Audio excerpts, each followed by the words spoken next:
He's a man of many talents, having worked in the media as the editor of the publication Destiny Man. He's a keen student and commentator on lifestyle trends, and he has established a business that advises on the profitable use of social media. Kojo Bafo joins me to discuss his interests in lifestyle, design, media, and history. Kojo, good to catch up with you. Thanks, Nat. Well, where do I start now? Okay, media. Where should it be? Interests are too many. See. I said it's... I always believe that as human beings, we need to be naturally curious. Yes. And I've tried to live that way as much as I can, which has led me to the media space. I think as a writer and as an observer of human beings, being fascinated by people, it's put me kind of squarely in the media space, which is in flux, Well, I could tell the other day when I met with you, that when we had coffee together and discussing this, that you are actually a storyteller. The story you told about your father and how you spent the holidays with him and what you got up to and so on. Actually, it was a very detailed, involved story. If you can go back and reflect on it, at least for me. I'm a big believer in the story. As human beings, especially as Africans, but as human beings, the story lies at the heart of everything that we do. From sitting at the feet of our elders, sitting around the fire in the village and hearing the stories, and stories being messages and lessons in terms of life. And I think that we still do it. So I call, particularly the digital world we live in, I always say the greatest lie the geeks ever sold us was that the platform is important. And the platform, it's important in that it communicates a message, but the most important thing for me is always the story. Well, I want to go back to the story I've just told now. Stories are being told. You worked as the editor of Glamour magazine. It would be regarded as such, Destiny Man. The content is important, story is important. You'll tell us more about that. But when you were talking to me, you were even talking about rural Lesotho for that matter, right? Yes. And talking about the rural parts of Ghana with the same amount of passion, if not more. And people would think, when you talk this magazines, digital platforms, and so on, it's more an urban city type thing. It's got nothing. And a person who's interested in those things will be disconnected to the realities of life in rural Lesotho, rural Ghana, rural South Africa. But I mean, the important thing, yes, we tend to focus on urban. We tend to focus on those spaces. But if you look, let's take South Africa. The people who need, call it the greatest help, and where a lot of the work we have to do is more in rural South Africa than in the cities, I believe. So how do we, and our discussion was, how do we tell their stories and let them tell their stories? And how do we look at the platforms that we have available and go, let's communicate those stories, and not telling the stories where, you and I sitting in the city decide that, okay, this is what's important for those people. It's more about, let's understand them, let's understand their stories, and then take our understanding of the platforms available to us to go, how do we communicate that? And sometimes it may mean actually just walking in to a space, a community center, a village, understanding how, understanding the systems around a particular area and being able to tell those stories in a way that makes sense to them. Well, that's the challenge, I suppose, faced by a lot of professional storytellers, journalists, editors, and so on, right? And I suppose that's what creates tensions in the newsrooms. Absolutely. If you try to tell the story, somebody says, but from whose perspective are you telling that story? And I mean, look, if you look at this country makes it, with its history, with the nuance, etc., makes it even harder. But the most important thing for me is always relevance and resonance. We have to contextualize things. We have to understand it from a particular space, particular context. And if you're somebody who's not, I used to do poetry, and somebody say, we're the voice of the voiceless. And I'd say, you know what? I can empathize, but I had a relatively middle class upbringing in Maseru. So there's certain things that I can't speak for people going through those kind of circumstances. So it's one, being empathetic, which I think we seriously lack in this country. It's being empathetic, but also being open to understanding from somebody else's perspective. And not also sometimes appointing yourself as Exactly, spokesperson for the person. and deciding, no, I mean, these people, if you're advertising to black people, oh mama must sing and dance, because that's the context. Yes. Or if it's Indian, he must be driving a fast car with loud music. Yes. If you don't understand and you're not part of that community, don't make those assumptions. Yeah, go and find out at least. Exactly. Or let them tell you. And understand that there's nuance. Yeah. I think that's one of the biggest challenges, is that, between a Mosotho and a Zulu and a Mopedi and a Motswana, I mean, between Basotho and Batswana, there's nuance, there's difference. Well, I nearly said something about a colleague of mine and how he understands. I mean, it's like Kilapile. Yes.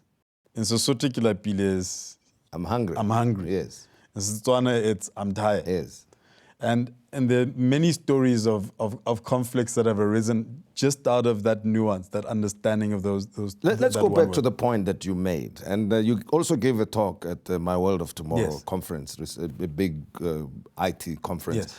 that the content, the story is actually much more important than the platform. Absolutely. And with the advent of social media, even more so. Now, space is limited and there's instantaneous messaging. How do you tell a story in that particular context? It's about, for me especially, it's about how you integrate all the different platforms. So if we start off with an experience, if we start off with you and I sitting and having a conversation, out of this conversation, there's content. So we're filming it in this video, but we could go off and write something about it. We could go and record an audio clip.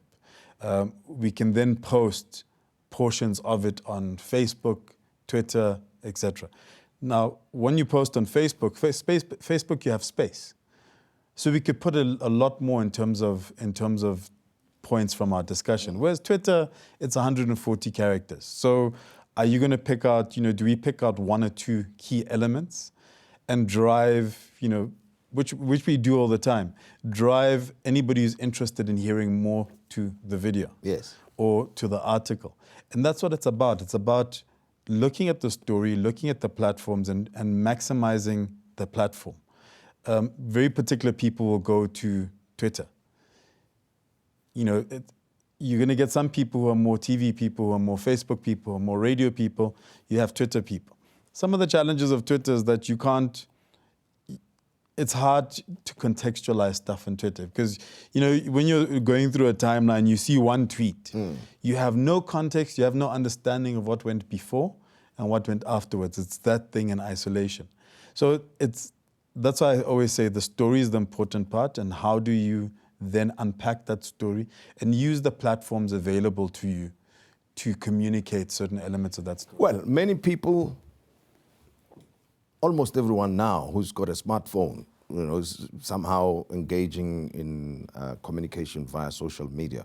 But there are a few things to be mindful of when you take to the social media, I suppose. To your mind and given your media experience, what do you think those issues are? As a starting point, we need to think more. I think the thing about social media is that a lot of people forget that there's a world out there looking at this stuff. Because, you're sitting alone, you're staring at your phone, you're making these comments. And I remember, Twitter's celebrating 10 years now, and I signed up in 2008. And I remember for a while people go, it's just Twitter. Somebody make a comment and you take offense and they say, it's just Twitter. Now people have lost jobs, their livelihoods, they've lost their livelihoods. We've started to realize that there are consequences to everything. And that's the thing, is that the biggest risk is people not recognizing and realizing that there's consequence. Even in spaces that you think are closed off. The Penny Sparrow story. If you go over her, because I went into a Facebook page and I went further back. Yes. And you realize that this was not a once-off. You have people making those kind of comments on a regular basis.